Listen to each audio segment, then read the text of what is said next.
Now, friends, it is time for a moment for mission, and it's one that makes me so proud to be a part of the Apostles community.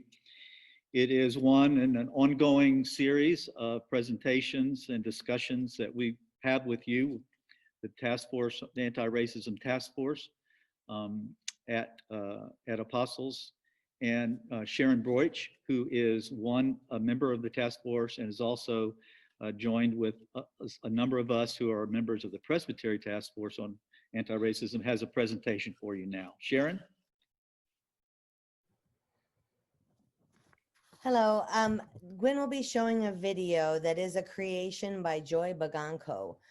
Joy is a 2019 graduate of Burnsville High School, so I think that puts her at about 19 or 20 years old. She's a friend of my daughter, Natalie. When I spoke with her, Joy shared that this song and video started out as a way for her to journal her feelings after the murder of George Floyd. Following the service, please join further discussion from the Presbytery of the Twin Cities area, Spiritual Anti-Racism Pilgrimage. And today's topic is going to be on the reach of slavery's economic and social influences in Minnesota. Thanks.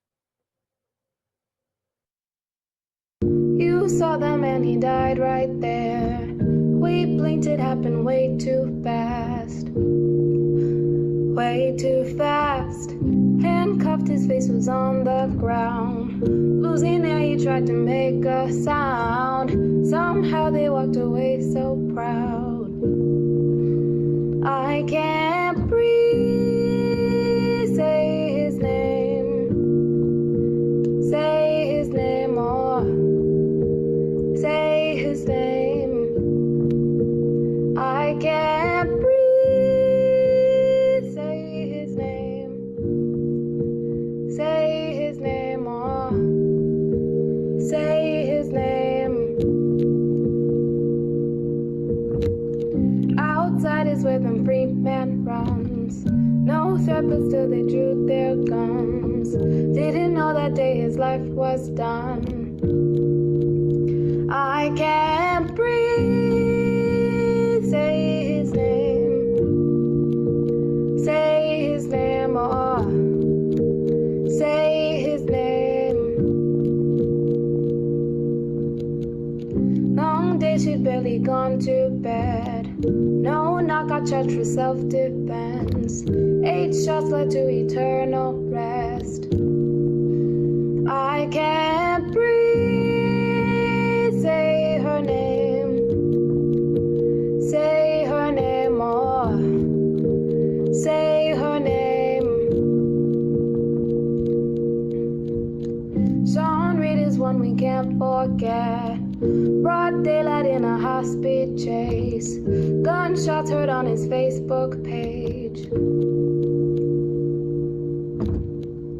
3 weeks, it's barely been that long. Another brother who was just done wrong. Tears sting because my face still raw. Floyd, Ahmaud, Taylor, and Sean. How many more? Floyd, Ahmaud, Taylor, and Sean. How many more? I can't breathe. Say their names. Say their names, or say their names.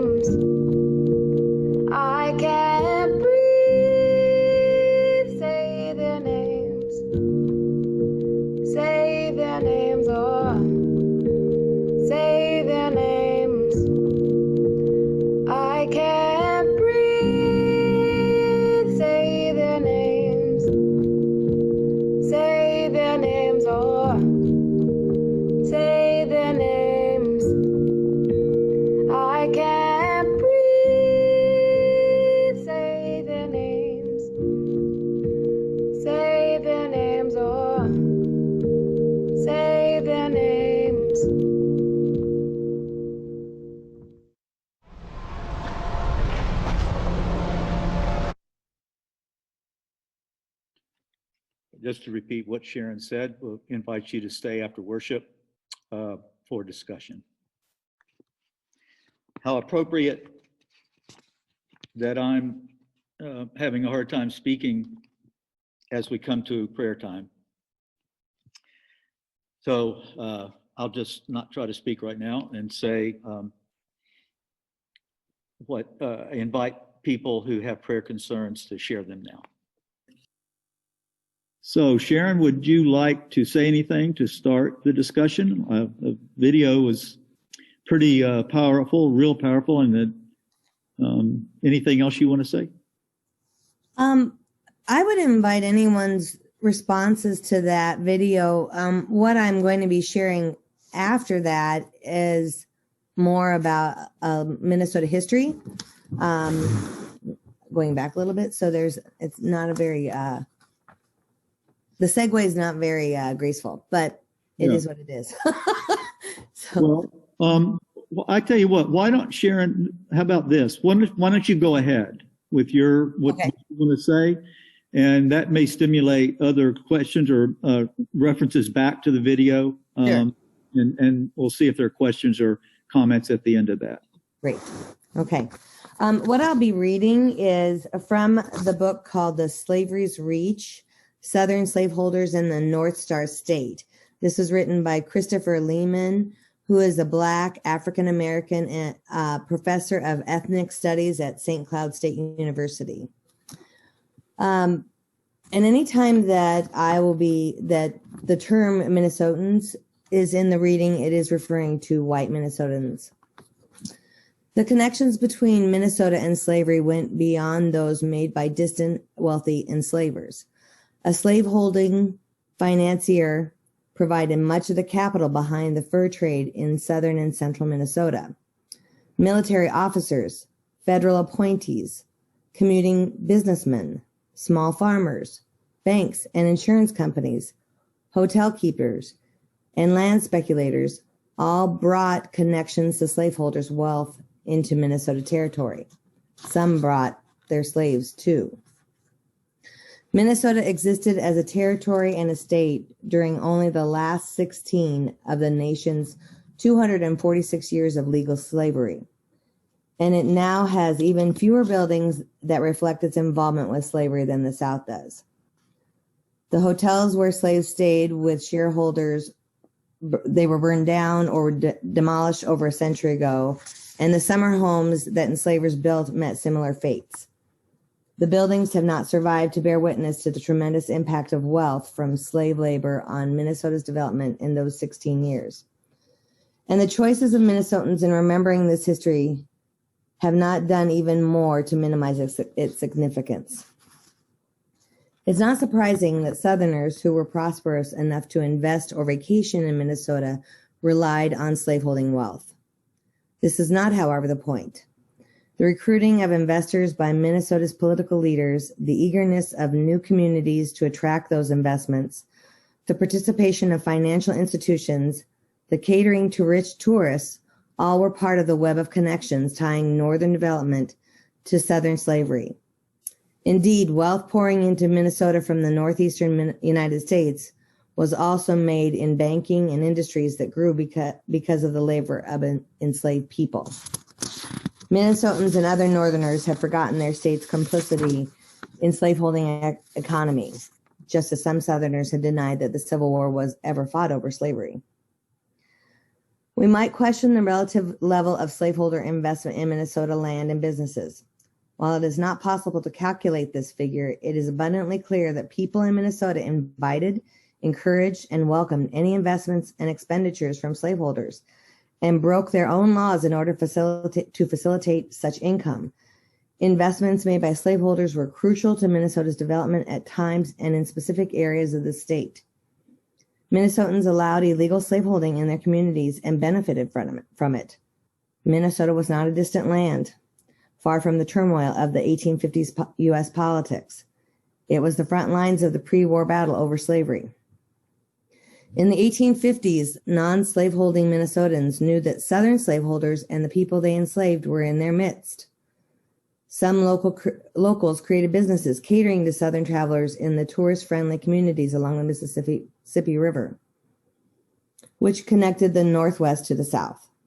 They permitted hotel guests to refer to their slaves as servants, and locals also called them servants when documenting their arrivals. The state also officially honored some masters by naming places for them on lands they had so recently taken from the Dakota and Ojibwe people.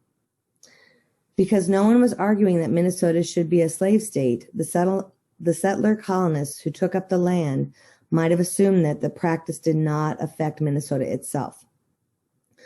Locals across the political spectrum agreed that Minnesota's land and climate were not conducive to plantation slavery. Meanwhile, Minnesota's political leaders engaged in business transactions with slaveholders while decrying the South's legal slavery. For the most part, white Minnesotans saw only the slaveholders and their money. They did not witness the sale, the labor, or whipping of slaves, and slavery consequently remained abstract for them. Moreover, the dozens of African American residents of antebellum Minnesota found limited options for employment beyond domestic service, thus performing some of the same labor as their enslaved Southern counterparts. Regardless of the ignorance of Minnesotans, they were complicit in some of the worst cruelties of Southern slavery by conducting business with the slaveholders inflicting the cruelties. Slaves walked woefully onto auction blocks in states all over the South so that their sellers would have money to buy land in Minnesota. Family members bade anguished farewells to each other so their sellers could start new lives with plenty of money and without slaves when leaving the South permanently for Minnesota. Minnesotans were enriched by money that came from such transactions. Moreover, they provided for their families and local communities with that income, thus inextricably linking slave sales to the foundations of local economies through Minnesota. After the United States legally abolished slavery in 1865, scholars of Minnesota's history followed the examples of state leaders and minimized slavery's role in the state's development. Historians portrayed slavery as merely a series of isolated incidences instead of a system of violence and theft in which Minnesotans participated.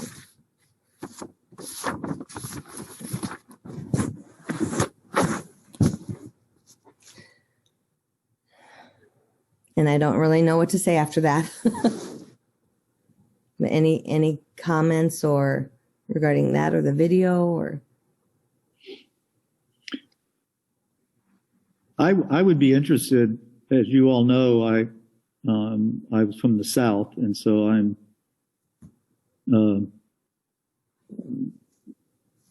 very familiar with both how deeply involved and at fault the South was, as well as attempts to, cover up that. But what I've heard, I'd be interested to hear from you Minnesotans, from what Sharon read, and that was part of our task force work with the Presbytery, that there has been a long time, what would you say, Sharon, a long time reputation or story, I guess the narrative, maybe that's the way to think of it, is that Minnesota was pretty innocent in the whole thing. And this work, this work that is evolving and becoming more available, really is so much more subtle and goes into detail. And I'm wondering if that's surprising to anyone of you that grew up in Minnesota schools, and does this seem revelatory to you, or anything like that? Those kind of reactions.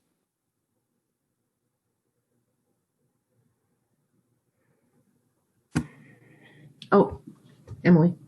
I just have one thing to add to what Sharon was saying. I know when I read that article as part of our assignment on this journey, there was a little box up on one of the pages that said a financier from the South paid off loans for the University of Minnesota, which was in financial disaster and was going to go under. So our own University of Minnesota was saved by by the money from a slaveholder.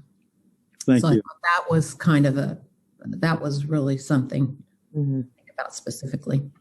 And these kinds of things, that's the exact kind of story, seem still to come as surprise to people. Isn't that right, Sharon? And like, it's not out enough. Right. One of the exercises, I don't know if you had a chance, one of the videos that we were also shown was of what do they call that woman from Detroit, the pastor from Detroit, who's the consultant. She's the person of color consultant, and she's been kind of reading people's reactions, and a lot of people are reacting with shock and dismay. And she's like, I'm not going to say this as clearly and wonderfully as she did, but yes, let's acknowledge our shock, but then, we need To move beyond it. we need to move on. We need to move on and not get stuck in in our shock. Mhm. And what would be next? Would we start by, informing our local school boards that education needs to change? How do our children learn these things? How do we learn these things? I really wish that love would be something that people are trying to grab instead of the power and money grab. I wish that we could, and I don't know how, I'm sorry, I've just been a victim of it, but I really wish that we could find a way just to flip the script, and maybe with compassion coming from the top once again, that might help. But that article, I'm not the least bit surprised by that. Some of us Minnesotans of color don't it's not Minnesota nice, it's Minnesota naive. And I don't know. I need to apologize. I have a lot of anger, obviously, with this, and I just want you guys to know that it's not anger at all of you wonderful white people. It's anger at society. And I am so grateful to be part of a church family that wants to change this, because it's horrible and it's only gotten worse. And I just wish we could flip the script. I wish love had the same draw as money and power. I wish that people could understand that your money and power are nothing. They're nothing compared to what love provides you. And I don't know how we do that, but I am just so grateful for all of you.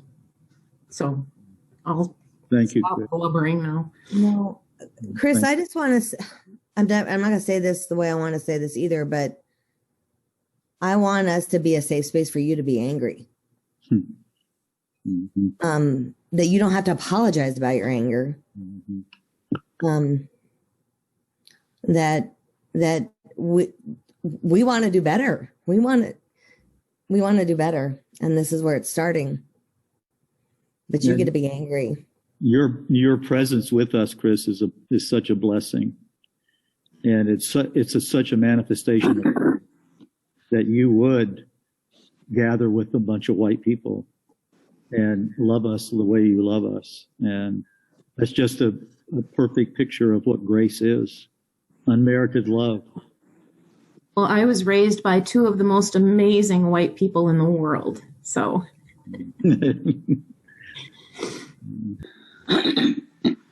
Lisa, did I see you wanting to speak, or were you just moving around? I was just moving around, but I just really appreciate what you say, Chris. And I want to just, what Sharon said is the way this needs to be a safe space for you and for everyone to to be able to voice their opinions and what they're going through. So. Thank you. Aaron, I want to comment about the video and about Natalie's friend, Joy. Music is such a way to express our deepest feelings and needs. And I thought that was such a beautiful testimony to that young woman who was able to channel her pain and her angst and her her pain over what happened to George Floyd, and channel it in a way that would not only help heal her spirit, but help others listen, because sometimes reading things or seeing things just makes you angry and turn away. But what she did, I thought, was a way for a message to be given that maybe wouldn't turn people away, but would make people stop and think. So thank you for sharing that. And I hope you'll convey that to Joy from all of us. I will. I have a comment. I'm Sue. Hi, Sue. I have come out of the shadows. I know the lighting isn't good. I'm in my bedroom this morning. But I want to share a theory that perhaps some of you have heard that I think I am resonating with a lot. There are obvious reasons that the hate has gotten so strong. And like I believe Chris said, I think with different, more compassionate leadership in the top post in our land, this may improve. But I've heard the theory voiced several times by people I respect at a national level that a lot of this hate is driven by the year 2040, which is the year that whites will become the minority ethnic group in this land. And that it's a lot of fear that's causing all this hate because certain white people have this need to have white people stay in the majority. And I think it's a good theory to be aware of, even if we don't resonate with it. That's all I have to say. Thank you. I wholeheartedly agree, Sue. Fear is what drives so much of it. And why do you fear what's different? Well, because it's white supremacy, a lot of it. Right. I heard a story this week that I reacted very strongly, but I don't know if you've heard it. In Murdoch, Minnesota. Yes. There's a group of white supremacists that just moved in, and their church, they're calling themselves a religion, which is a joke, but it's whites only. And you know what I called Mom and I said, you know what I want to do?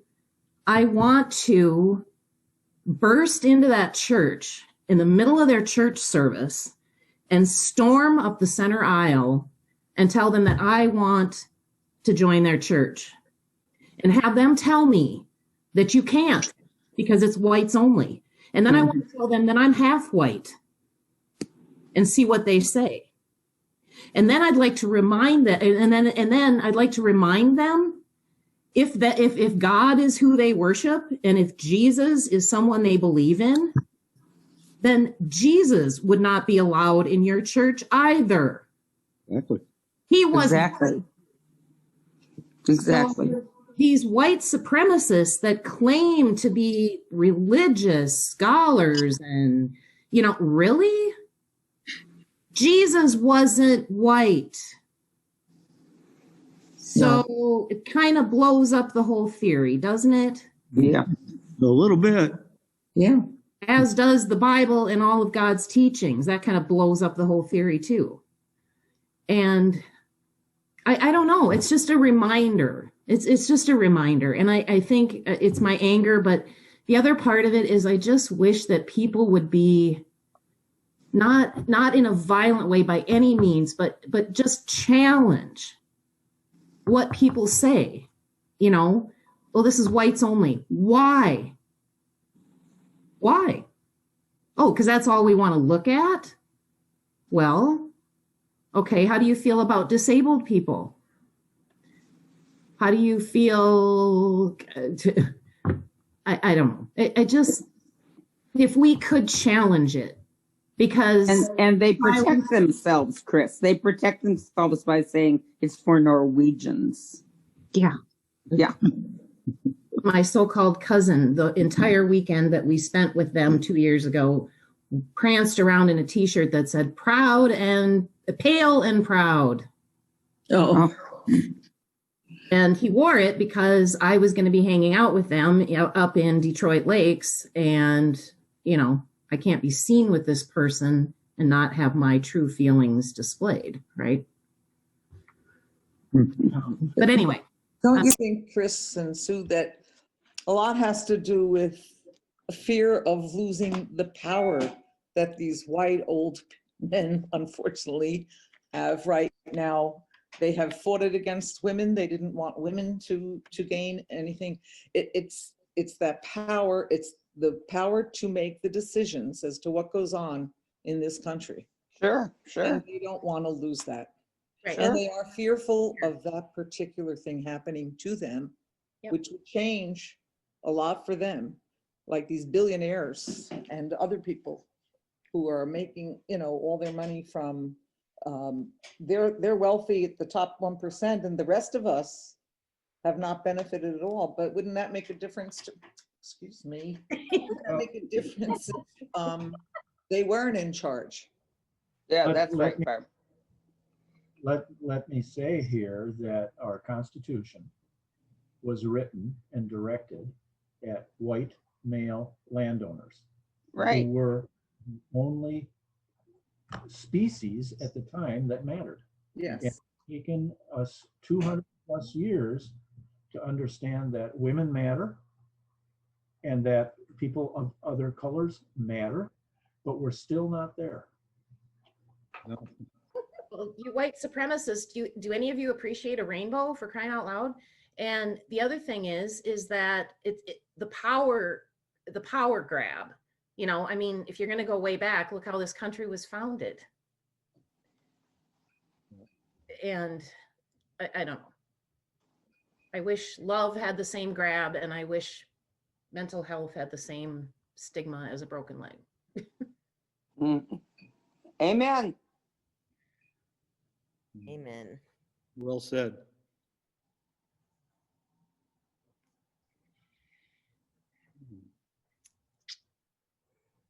Well, this is ongoing work. And I mean by that, of course, uprooting racism is an ongoing work, but this is we're modeling a way a church can keep this out front and continue to talk about it and find ways to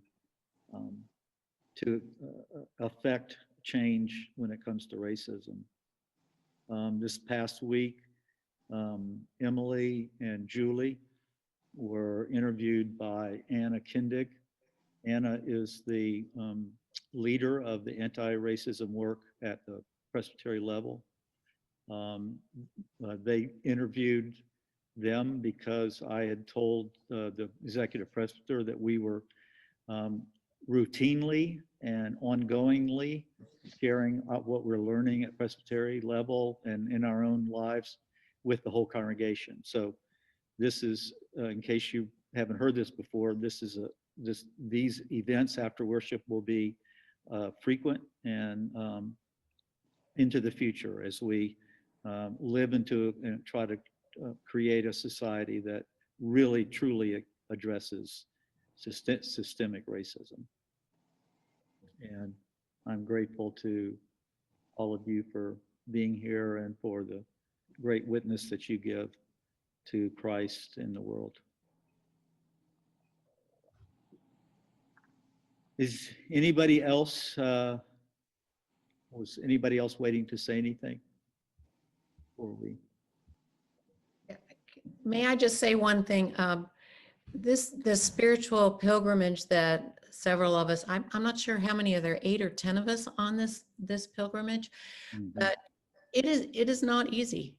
It is not easy as a white person to learn all these things about yourself. And the gal that Sharon was talking about, I wish I could remember her name. Anyway, she's from Detroit and she's a pastor at a Detroit area church. She says she does plain speaking or plain talking and comes right out and says, you know, you people need to deal with all the pain that you receive when you learn these things. You need to put them into action. Don't wallow in the guilt. You need to take that knowledge and that hard knowledge and then start doing something with it. And I'm so thankful that there were 34 of us from our congregation in little boxes, probably more than that, but 34 boxes of us wanting to learn more. It's not easy, but I appreciate that you are all on this journey with us. And thank you so much, Sharon, for leading today, for finding that video that spoke so powerfully to you and to the rest of us. But there are so many aspects. It's very interesting and horrifying to learn, but we can change. We can do, as Chris says, we can make love be the gathering point. So I challenge us to love. yeah. Thank you, Emily. And consider reading Eddie Glaude Jr. He has a new book out, and he's a Black professor at a college on the East Coast. And he tells hard truths in a direct way, and I really admire him. Eddie Glaude, I think it's Glaude Jr. I just finished So You Want to Talk About Race, and she speaks plainly, and I thought it was very practical. It's also something I'm going to have to keep reading again and again. But that one and the Ibram Kendi book, I thought so far have been the most helpful for me. Snapped from the beginning. Yes.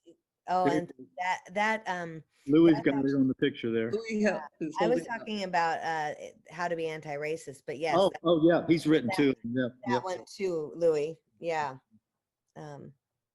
Yeah, I haven't read that one. If you just go on the Barnes and Noble website, I get their ads all the time, but I think it's so wonderful to see that they are highlighting that too. I think George Floyd's horrible murder has brought to mind, and hopefully we white people will not just let it go again. We have to keep, and that was one of the reasons that we want to keep this momentum going, that we can't just get angry for 6 months. This is something that a lot of people deal with day in, day out, and have their whole lives and will continue to. So, I lots just of hope great things out there to read.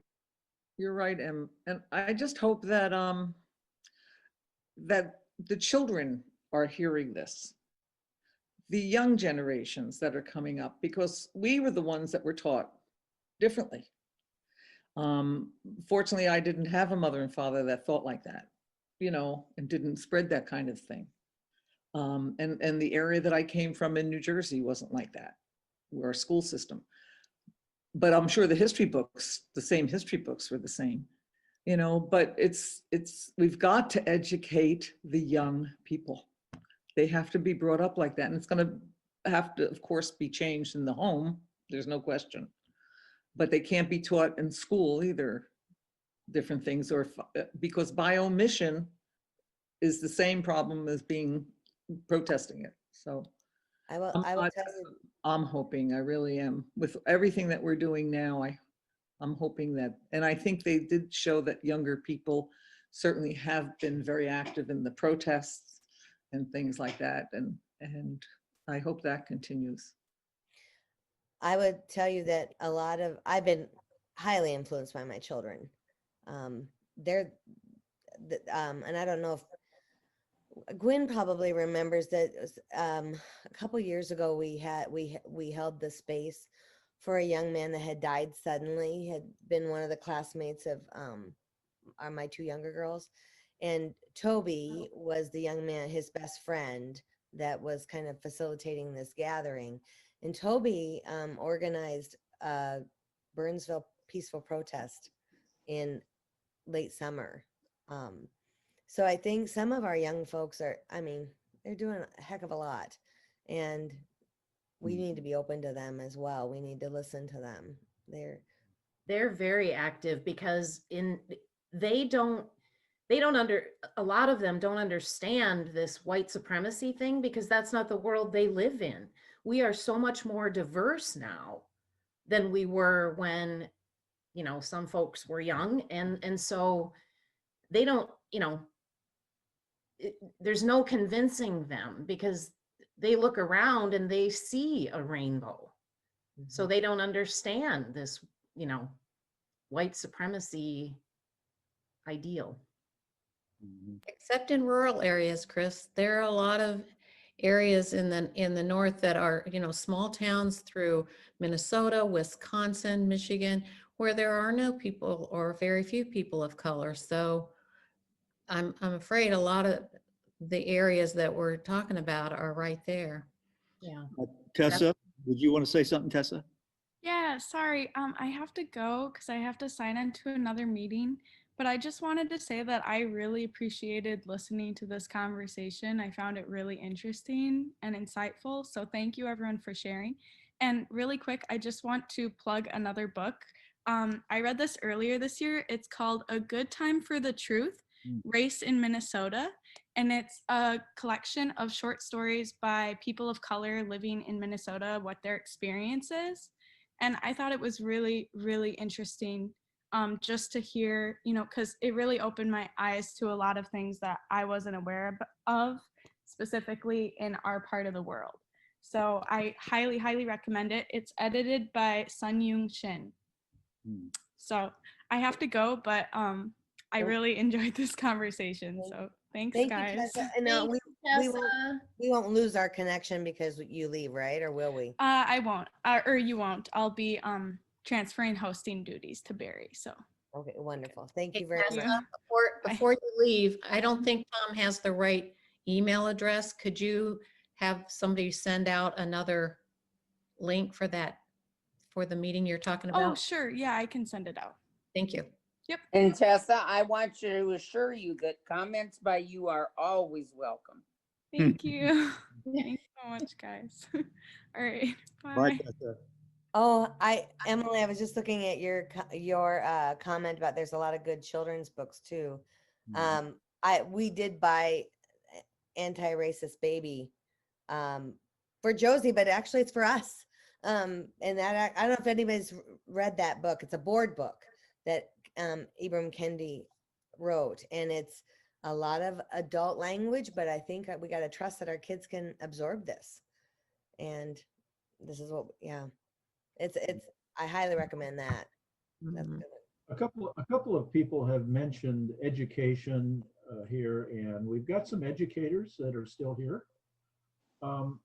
Is that a focus that we and our committee and the presbytery can take on? It's not a short-term fix. Right. There's nothing short-term about any of this. But maybe an approach is to make some changes and initiate and force, and I don't know what the right word is, but get the changes that need to be made in our educational curriculum such that the whole truth is told. Right. And that has to come through text, and it has to come through school district curriculum. And maybe we can make the greatest impact there because, you know, as I look here, we're all old, or mostly, and you know, the change isn't going to happen probably in our lifetime. But we've all got kids and we've all got grandkids whose world we want to be better. Hmm. And I think just, you know, the curriculum's important, but I think also our schools need to show the people and the kids that we don't favor one race or one group of people over another, and make sure that there's equity in the funding and how the schools are run, the conditions, the facilities. And I don't know how to do that, but I'm kind of looking into that to see what can be done to change those things too. And Well, hiring and the new teachers of color. administration helps greatly. Oh, I hope so. Legislature. And hiring teachers of color. Yeah. Well, you know, when my kids went to Burnsville High School, there were just a smattering of ethnic kids. And I think it's a great advantage for kids who recently have gone to Burnsville High School, because I was shocked when I went to Lizzie's graduation, my granddaughter, how ethnically mixed it is. I was delighted. So I just think that's why they're more open-minded at Burnsville, because they live with so many children of ethnic origin. There are a handful, though, my kids will tell you, of very racist, white supremacist kind of behavior. They've reacted to it, in other words, negatively. Yeah. Well, Teenagers hopefully, that will burst onto a church property and try to take down a Black Lives Matter sign, for instance. exactly. But at least it's ethnically more diverse now, Sharon. Right. I agree. I'm so thankful what my kids' experiences were. Where Zach goes, there's just a smattering of Black kids, because sadly, they can't afford to live that far out. They need to live where the jobs are and transportation is, you know. So I'm glad Burnsville has taken a proactive stance on affordable housing. A lot of people aren't, but I am. One of the things we learned was that parents have to talk to them. So these children's books are really wonderful that there are so many coming out now, but we have to have the conversations. We have to have the tough conversations. So as parents and as grandparents, it's just vital that we do that. And checking on lists of books. When Kay and I were working at the library next door at Gideon Pond, I have to tell you that they are doing a really good job of picking children's literature. And I know that the librarian for the whole Burnsville district, the head librarian, is insistent upon, I mean, that's part of her work, is gathering literature that speaks to all the children within the community. So I would go around as I was putting books back on shelves, taking pictures for our daughter. And I should have sent them, I mean, because of her, she has biracial kids. I should have been sending the same book titles to our son and daughter-in-law who do not have biracial children, because I didn't think about that until just right now. I'm thinking, now, why was I sending all these book titles to everybody else, or to Andrea, but not to Tim and Sandy? You know, so I think it's really important to, and they're just regular stories, just about regular kids. They don't all have to be pointedly political or anything like that. They need to just be, say, you know, they're just people like you and me. They have moms, they have dads, they have sisters, they have brothers, they have pets, they love to play ball, they love to, you know, bake cookies, you know, whatever. Just make it more normalized. Yeah. But it's up to us to get out of our comfort zones. Oh, well, I'm speaking. Don't you think once we know someone that's a minority, a white person, like the children get to know, I can remember when my children were in high school, And we lived in Novi, Michigan, and it was truly almost lily white. Okay. It was a nice suburb of Detroit and stuff. And a Black young man came, his family came to town, and he was in Tara's class, I think, or my son's class. And I can remember for the prom, they asked me if I would mind if this young man, and by the way, Tara and Bill were very close friends with him. So when it came to prom time, they asked me if I would mind having them meet at my home, this couple, the girl and the boy, because it was a white girl dating this Black fellow. And of course, I thought nothing of it, nor did my children. So I was happy about them, you know. But I think once people get to know one another, if you know somebody that is a minority, whether it's Black or brown or Asian, that has made the difference. And I don't know how you get some areas like this. And like we talked about the rural South of Minnesota, I have a very close friend that opened a business there. It's terrible.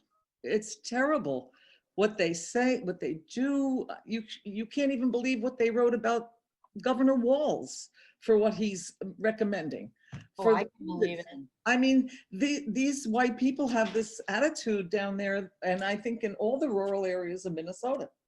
And they have to get to know people, somebody different, somebody that is a minority somehow.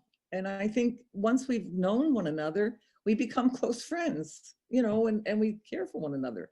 And I think, and I don't know how we do that, you know, other than, like Sue said, the diverse school systems, that helps, you know, it really does, because they gravitate, I think, to one another. You know, it can go easier, smaller, and simpler than that.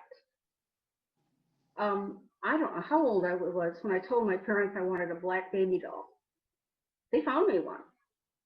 And down the years, when my kids were little, I found baby Zuri and the Shindana dolls and bought a bunch of them.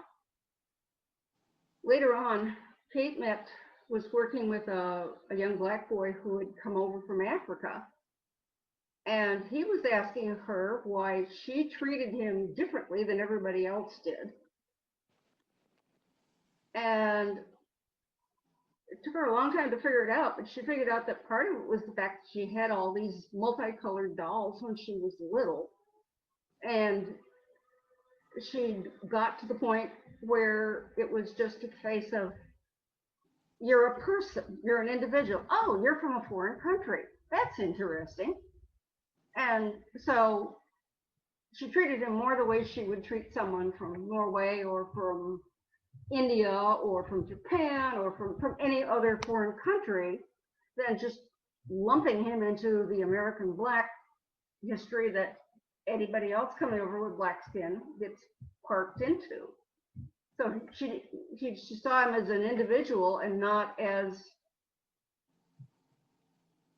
and I think, but I mean, that small thing, in the doll project, I am always struggling to find Black and any kind of ethnic doll at all. Scandinavian blondes, a dime a dozen. Dark hair, brown eyes, even white skin with dark hair and brown eyes is almost impossible to find. And recently, the Rook was posting, some Chinese company had made cracks about, they had a beautiful African American mixed race doll available for sale, but they talked about it in a negative way and ended up pulling it off Amazon's marketplace rather than cleaning up their language and keeping the doll available. And I mean, you know, you go to the stores and just look at the 18-inch doll clones and see how many dark-skinned dolls there are compared to the white ones.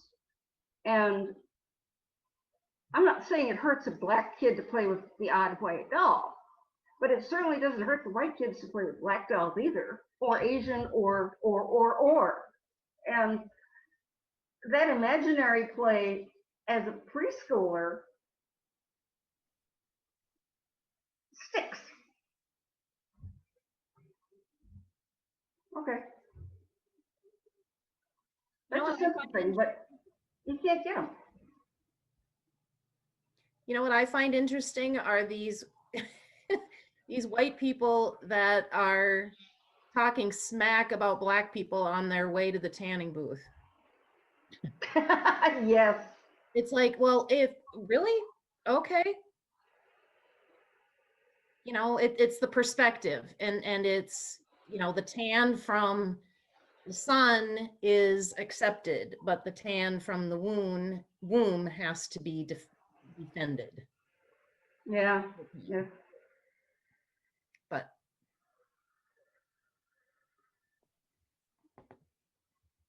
I appreciate you all being here today.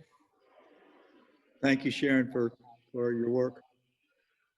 You're welcome. You're welcome. I didn't hear you, Barb.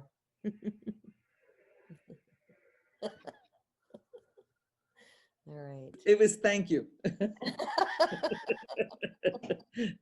All right. thank you all. Thank you all. Thanks, I'm everyone. going to leave now. Take Yeah. care, everyone. You too. Take care. Everybody soon.